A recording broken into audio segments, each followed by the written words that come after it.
I'm pleased to introduce our next presenter. We have Shane Hansen from Industrial Project Innovation, who's here to discuss practical applications of AI in construction management. His full bio and slides are in the app for you to review, but please everybody give me a warm round of applause and welcome Shane to the stage.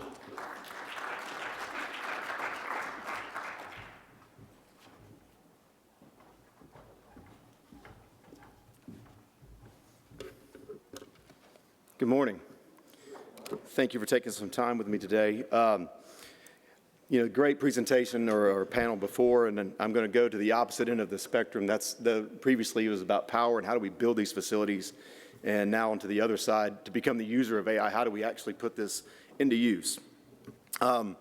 I know we mentioned the bio and the company information is in your app, but I would like to talk a little bit about myself and our company to kind of give some grounding and perspective, and hopefully it'll help frame how this may be useful to you, taking it back to your job at your company. But Industrial Project Innovation is primarily a project management, construction management firm, mainly on the owner's side. So we provide teams and resources to owners or project builders and support them in setting up their project and then operating it from conception all the way through completion. So that's part of it. And my role as the VP of Project Success is primarily tied on the pre-con side. We are the initial piece of our company that begins the project, engages with the client, and then also in our role, our group's role, we do the development of tools and systems that we use. So that's kind of how the whole exploration of AI with myself, the team that I have within IPI came to be, and I'm going to walk you through that a little bit today. So I don't know how long ago any of you heard about AI or kind of became aware of it, but about 4 years ago, I think, is when I first heard about AI, and it was just a quick conversation with a person on our team. They were talking about, I believe it was Llama was the model, but it was basically putting in some information and it was creating an image of, it was something crazy. It was like a goat or something, I don't know, but it was something animal avatar type thing. But it was just like, what is that? You just kind of talked about it, what it could do, but nothing really that applied to us, just, aware of it. Well, that awareness, then we go from awareness to kind of interest. Hey, this is something that we need to understand to apply and use. And then now we'll talk today, most of the presentation is about being intentional about applying AI. So what would be an AI presentation without asking AI, right? So if you look here, I may be a little bit small on the left side, but there's the prompt that actually we started with to build this presentation from ChatGPT. But just, from my perspective, what would be an outline for a construction management firm like IPI to present on the practical applications of AI. On the left, you see there the miniature screen, or or the right side of the laptop. AI said, opening, why does AI matters, and then a few other topics down the line. Well, it's close, not quite what I wanted to present, but it was a great start, right? It began where I wanted to go with the presentation, but I had to tweak it and make it my own. So I am starting with why AI matters, but then I'm kind of moving away from that and kind of reframing the topics to make them flow and carry the message that I want to. So why does AI matter? I think it's no secret the critical thing here is productivity. We wouldn't use it if it wasn't going to make us better, faster, do our jobs in a better way, or deliver something that helps us compete or make us more valuable in the marketplace. Some of those things that we look at for productivity are, retrieving information, answering questions, some simple things, you just put in a question, get an answer. Performing a repetitive task with less structure, or accelerating our own learning. There's things that we do that maybe, we can figure it out. It might take some research. We look in multiple places, but we can ask questions and kind of drive down if we kind of know how to frame the question and get to our result or answers much faster. I know my children, they're working on their math. They'll take a picture of the math problem and their phone can spit back the answer right there in 10 seconds. I couldn't have done that. If I didn't know the answer, I would have been checking maybe with the teacher and verifying. I might have needed hours to get, or minutes to get to the answer. They're confirming it within seconds. So you just see how that speeding up the loop of learning and applying is present. The next thing is ingesting and analyzing large amounts of data. we can do things, we can, look at information, but we just can't consume it. We can do a lot of processing as humans, but we're not able to actually take information and find trends or find repeats like AI can or like computer can. On top of that, observations, and then really the word I want to focus on this slide is control. It can do all these things, but if it's not under control and into a result that is useful, it may not be, what we're after. It doesn't really reach its value or become valuable to us. But that control word, I think, is good. So all these things are super. It's productive. We all want to be more productive. Well, okay, great. Let's go, right? But what's the catch? So just some concerns as we started on our AI journey. A few things that kind of stopped us in our tracks as we were starting to endeavor and find out how we might use it or apply it. Kind of three main things here, and I'll dive into each of them a little bit more on the next slide. But first, security of information. A lot of our projects we're working mostly with a client's information, their data, their project, their thing that they're trying to build value from. We have to be very careful with that. With their design information, sometimes we might have a little bit of exposure to their product or whatever they're making and their intellectual property. We have to be very careful to protect that and not risk our company by sharing that. Next, hallucinations or inaccuracy and then erroneous answers. And then human replacement.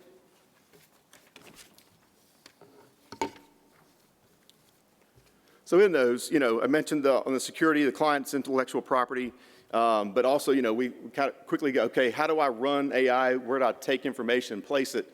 And I put it in a large language model, and I put somebody's large chunk of data out on the internet. Where is it? Who has it? I'm training a model, and our early understandings were that model would then be used by other people. Well, how does it keep our information private while learning? It was hard for me, at least hard for me, to get my mind around how that really was going to happen.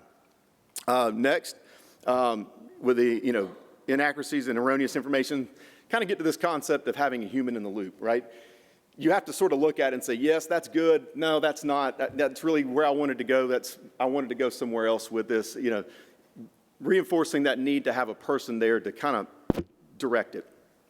And then on the human replacement side, so I think, there's some truth to this. A little bit of data here I researched, and I won't credit it because I went back and looked again. I got a little bit different information a day later, so I don't know that this is 100% accurate, but it's at least directionally accurate. But it suggested that 40% of jobs will be affected by AI and 60% in advanced economies, which I can track with that, right? I mean, I'm using AI. I think probably most of you in the room have interacted with AI or had something you've done on your job or in your personal life with AI. So I think that's probably on point.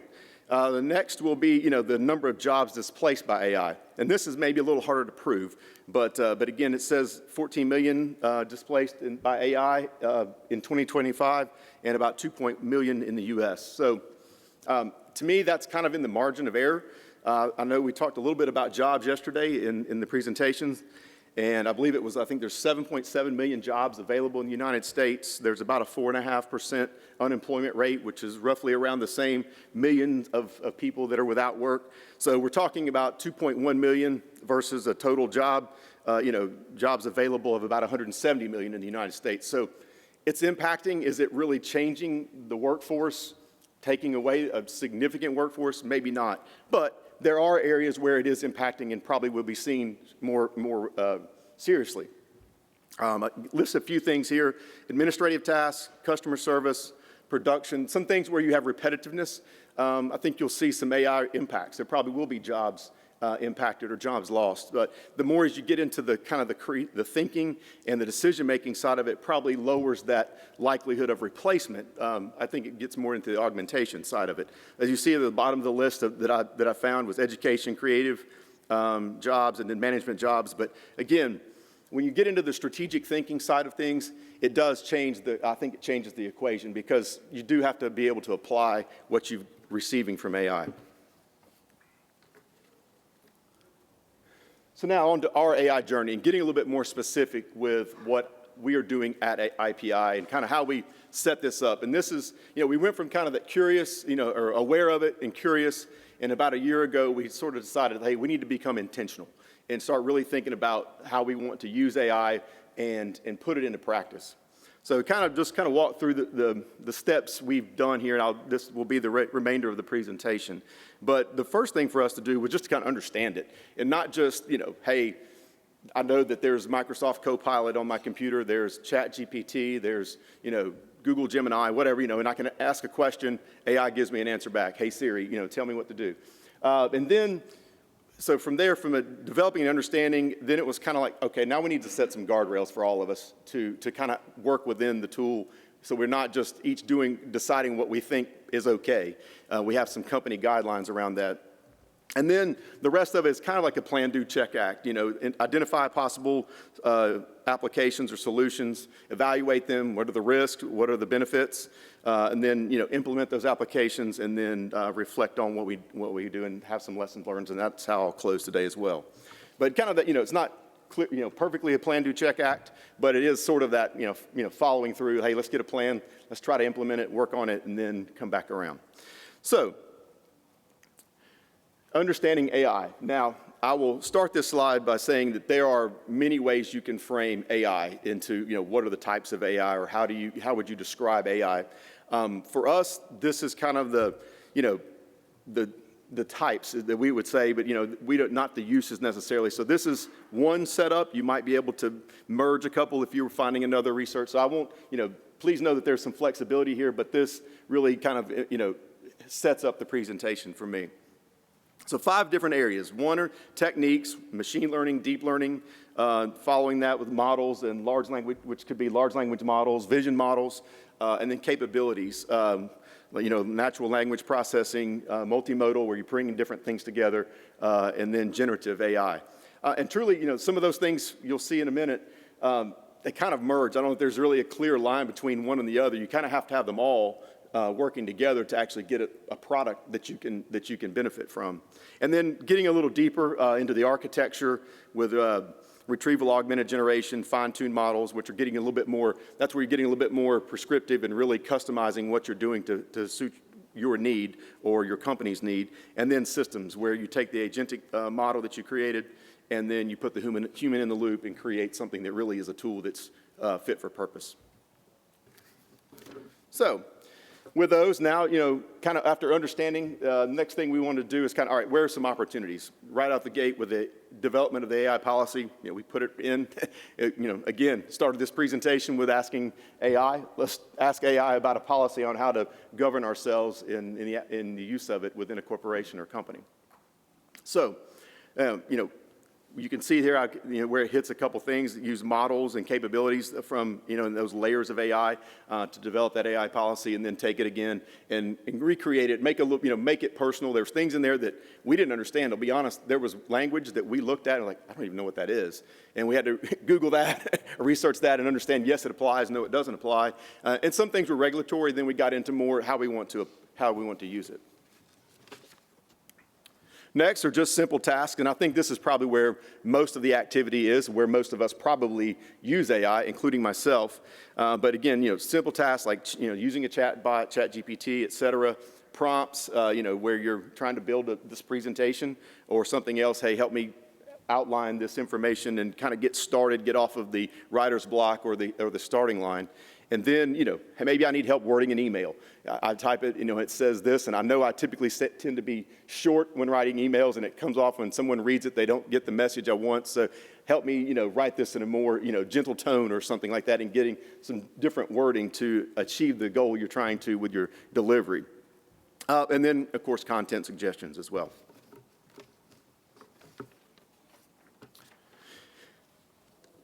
So next, this one is we'll talk a little bit about this one at the end in the lessons learned, but, one of the, convenient tool is meeting recordings, and there are apps out there just for this. It's now I know it's embedded into Microsoft Teams, where it can record and summarize meetings. Very helpful, right? Instead of spending your time focusing on your notes, I don't know about you, but if I'm focusing on the notes, I'm half listening or half engaged with the meeting, and I'm more engaged in what I'm actually doing than I am participating in what's going on around me. So, this is something good, but now you introduce the idea or the concept of recording someone, and do they or do they not want to be recorded? And now getting a little bit more into the depth of it, I think where this is kind of where we're trying to push the envelope with ourselves and really explore and learn and not just apply, but we're actually trying to do a little bit on our side and say, okay, how can we make this fit for us in our work? And we're doing some things where we are trying to automate data retrieval and writing code that has to do that. We have some tools where we integrate Power BI and some other information gathering or information systems within project management. And we're automating that link between one and the other to bring the data in and automatically have that report. Well, you can use the API key, but there's sometimes a little bit more to it, and there might be some code that has to be written. So instead of, and it's been very effective where you can't just say, hey, write the code for me to bring data from X to, from A to B, and it spits it out. It's probably like, well, I don't know what you want to do. But if you give it some prescriptive guidelines and tell you where you want it to go, it has been very effective for us. And kind of, hey, here's the code we tried. Well, here's what's wrong with it, and give it just that little tweak. Again, back to the math problem that my kids, they confirmed that they have the right answer in 10 seconds. I was, questioning it till the next morning with my teacher. And then one more is a little bit more abstract as well, and maybe this makes sense to you guys. I know it took a little bit of understanding for me, but with embeddings, and this gets into actually creating the model that you're going to use and vectorizing data. And in a summary, all that is turning things how we perceive them and see them into a format that is usable by a computer. It's not the black desk or the black table or the tan wall. It's a set of zeros, ones, or other digits that are a string that represent that it can actually use and use to think and notice similarities or consistencies or differences between objects.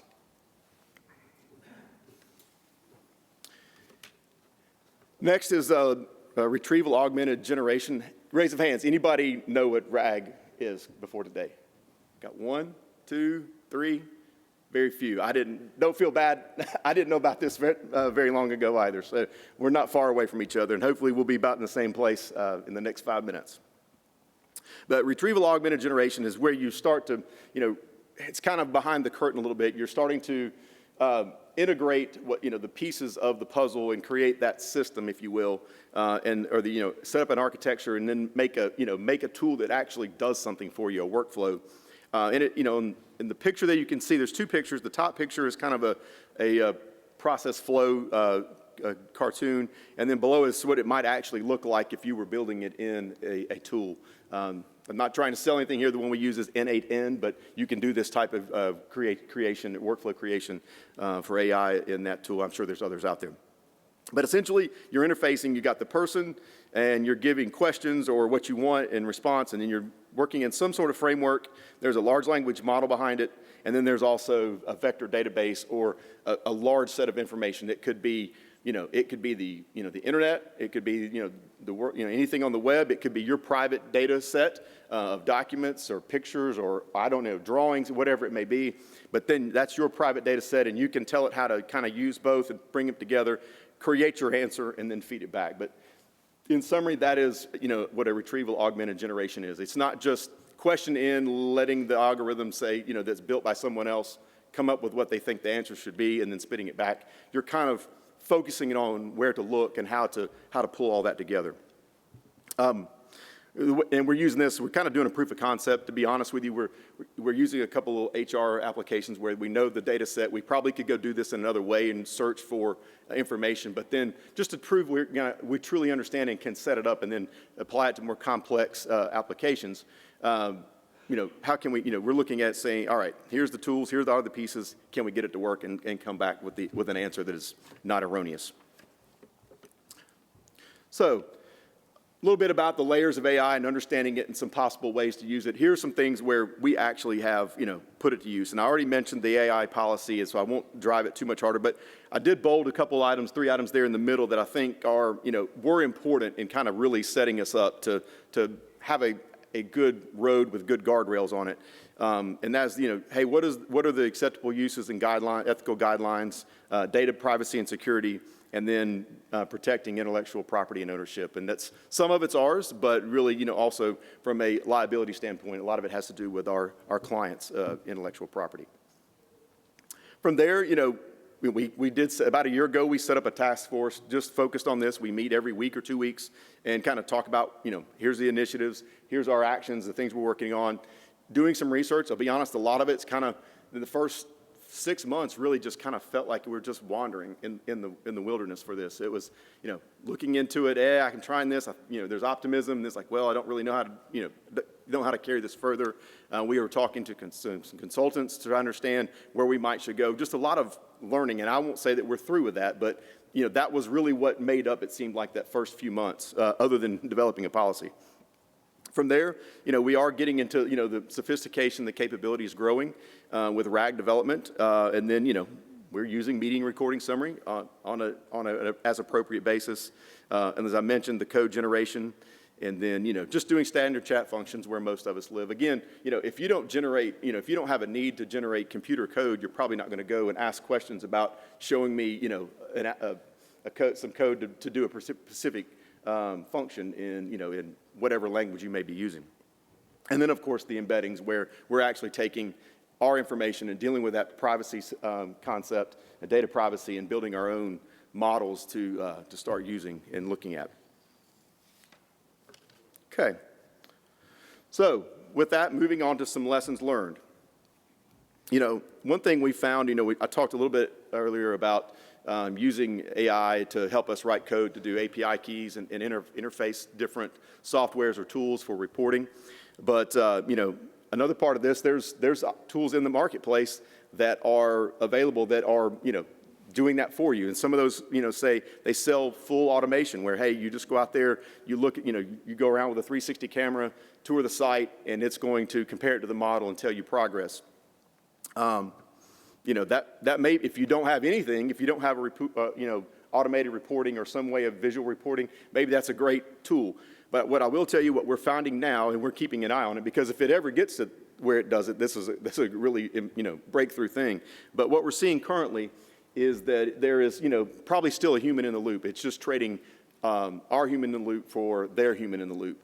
And they're actually still having to go behind it and do some post-processing, take the images, and then, make sure that the AI is not giving back bad answers. Also, as I'm sure most of you know, if you look at a model or set of drawings, there is a certain level of content there. It's not everything that actually gets installed, right? You don't draw the smallest pipes. You don't draw the smallest pieces of conduit or drops or cables that may be, strung in a cable tray. I don't draw those. I draw the cable tray, but I don't draw the wires in the cable tray. Or if you do, you've got a very expensive design and it takes a very long time. But so there's things that aren't there. So there has to be some interaction where you can discern what's there or what's not. The thing, what we see too with the AI, tool is that it only knows how to compare what's in the model versus what it sees in the field. So there's another point where a human is very useful in, actually taking the information and turning it into something that can be used for decision making. Also, we're kind of seeing the highest return on applications being around analyzing and summarizing data. There are ways we've already done this. Even in Word, you can search for a word or a term. But, a lot of things within contracts where you're saying, okay, where is the risk statements in here? You can, where are the liabilities? Find the areas around limits of liability and kind of summarize those. And you can quickly turn around in a contract, and maybe there's a need to be speedy in your negotiations. You can turn around what's critical to me and what do I need to really address with the other side of that contracting partner, or multiples, right? IPD, we talked about a minute ago, multiple partners. Also, where we're kind of also focusing here on productivity is, doing the customized applications.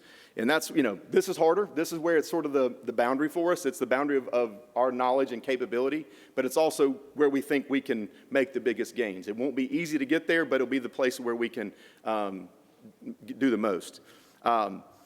We're also learning that maybe we're not the right ones to develop every piece of the puzzle.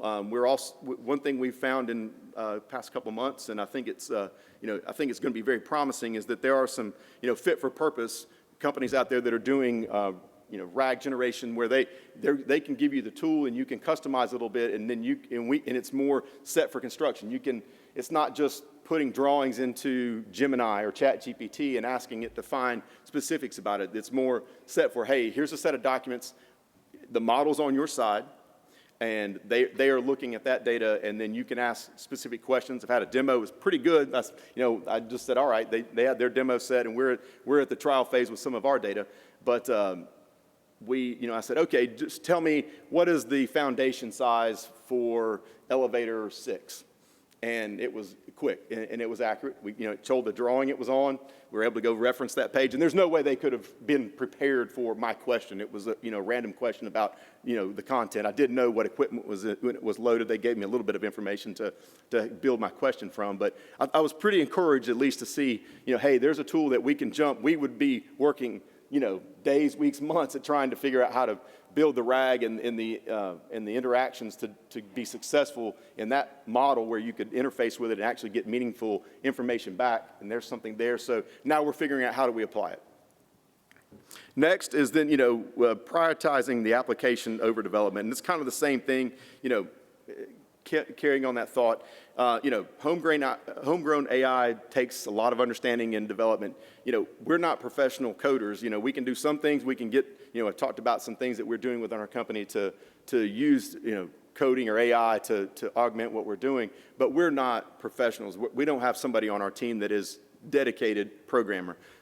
They're going to be way faster and way more, quick into reaching, developing and getting something that's out there that you want to use and integrating the different types of tools, computer tools to get a product that a user like you or me would want to use. So, we're, just what I mentioned, this, identification of something that where we can, get a jump start, know where we want to go, and then just know how to stitch it together and make the product is really kind of where I think we'll see ourselves going.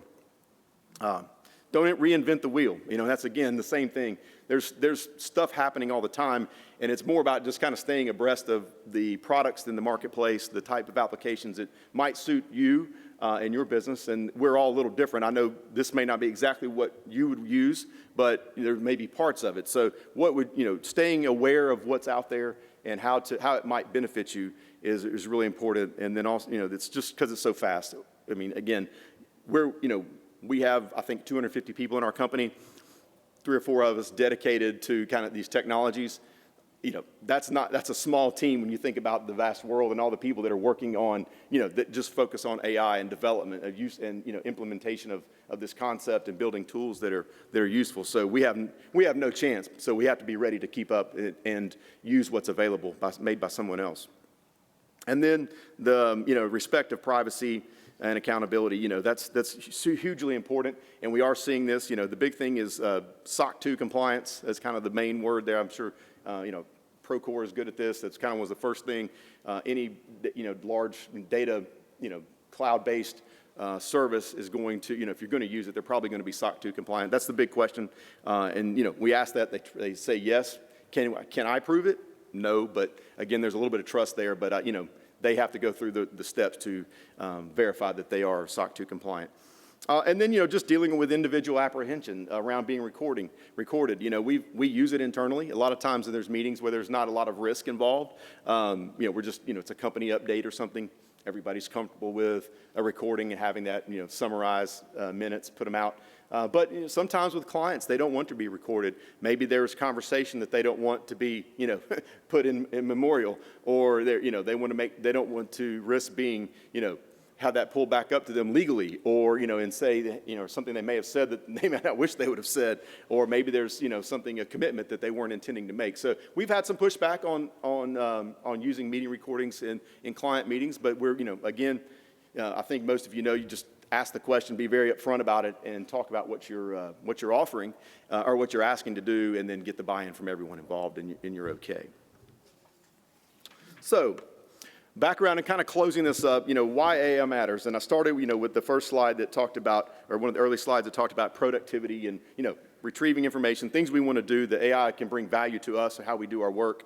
But, really kind of, the summary and kind of bringing it all together is that to make it really useful, it seems like there still is the human in the loop. So, is AI going to replace us? Maybe some jobs, specific jobs, but is it going to replace people in general? It's just going to, completely upend the labor market or how we go about doing work. I don't really think so. It just, to me, at least in our, our learnings, it's, the human in the loop is really kind of what makes it real. And let's face it, I don't have yet to see an AI or an AI, development that's going to actually put pipe in the air, that's going to weld and, erect steel, et cetera. That's still, the majority of the workforce that gets our work done is people. And so that's not going to change. I don't see that changing anytime soon. But, it does address the need. We talk about productivity and the lack of human resource in our industry. And, being more productive maybe can help that. So I think it's a good thing, maybe getting us to where we need to go. With that, thank you. And I'll open it up for discussion or questions.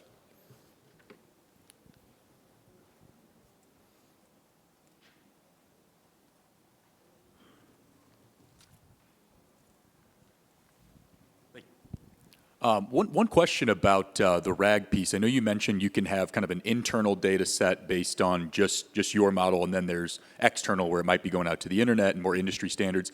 Is there a use case to ask AI a question based on your internal data set and have it pull that, and then have it pull from the industry, just so you can kind of compare yourself to, what other folks might be paying for certain materials, how long it might be taking them to erect a certain type of steel structure, things like that. Is there a use case for that? Have you seen that? I'm just curious. Honestly, that is, it's a great question. That is kind of insightful. That is kind of how it's typically set up. It's just what, you're basically kind of tipping the scales the way you want it to look. Do you want it to look and be, when the answer comes back, do you want more of an answer that's based on, what's in the, the open data or on the World Wide Web, or do you want it focused more on your information in creating the response? So it is both. You can have it just look at your data, you can have it look at just external, or a combination of the two. So great question. Mm-hmm. It's up to you to set it up, though. I mean, that's kind of that's part of the building of the RAG is how you want that to look. I have a question about kind of the circularity of what's possible with AI. You mentioned, like the meeting robots, right, that will give you meeting summaries. Mm-hmm. Most meetings I'm in, I get 8 summaries from 8 different robots. Mm-hmm. Sometimes the people aren't there, but the robots are there. I'm thinking about turning an AI agent on to just read those summaries and reply for me. But it's like, at some point, is more better. Like, people are learning to ignore their emails because mm-hmm. so much is AI generated. Like, right. How do we prevent technology from squeezing the human out and kind of having the humans devalue what's out there, especially like in communication? Right. Honestly, I think that problem exists anyway. It's, automated email generation. If it's automated, I can tell you I don't read it. If it doesn't come from a person, I don't read it. And honestly, most emails I read, I don't read past the first 2 or 3 sentences. So if you want me to get your email, it needs to be, the bottom line up front, and then, and then details below. But I think that already does exist. It's just, so it's really about, again, I get back to that concept of human in the loop and using it how you need to, being strategic about applying it, not just creating, an overload of information or trying to overwhelm with data. That's not the goal. To me, the goal is, if you're doing, a retrieval augmented generation, that you're trying to get to where you're trying to boil down, not explode information for someone to receive and consume and then, make a decision from it. So it should be faster. And then I think probably, if you're doing a meeting, there's 8 meeting, bots, giving the information back. Maybe everybody, the humans, can get in the loop and pick one. Thank you.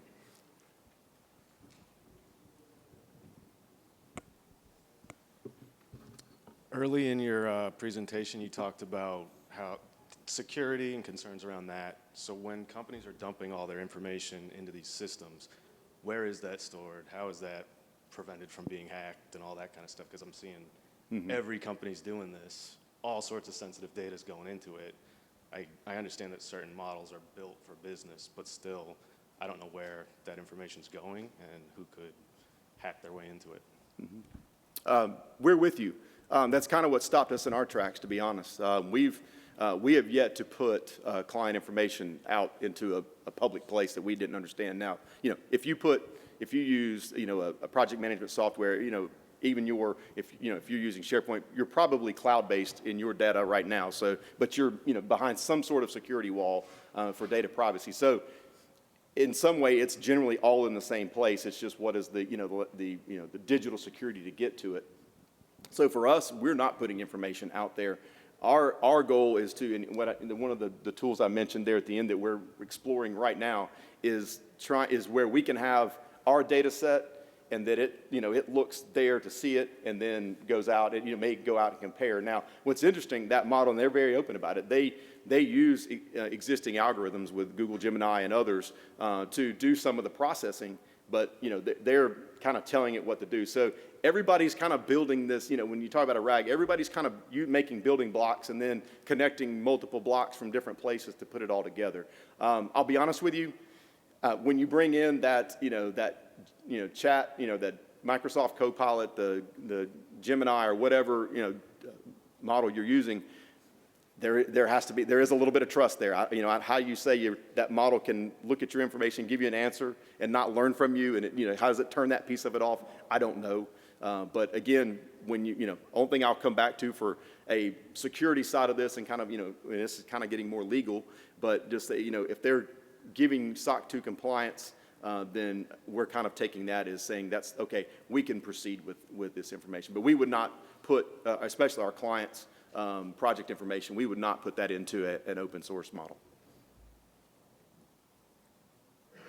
If you're the client, you can, though. I'll just add on that. We do have one of our clients that has been very open about putting scheduling data into an open model and letting it be processed and not worried about what comes back. I guess there's maybe nothing super proprietary in a schedule or plan for a project, but they're working with that. And if I said the name, you would know both, both the software and both the client that's using it. Both high profile.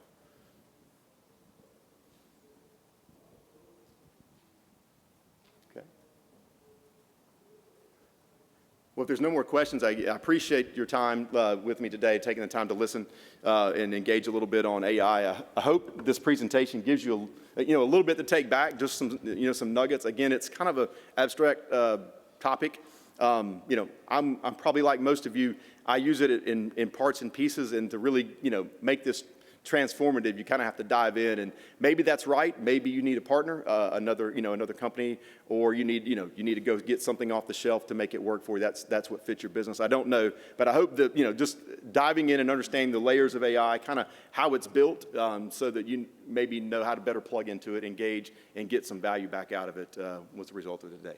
Thank you.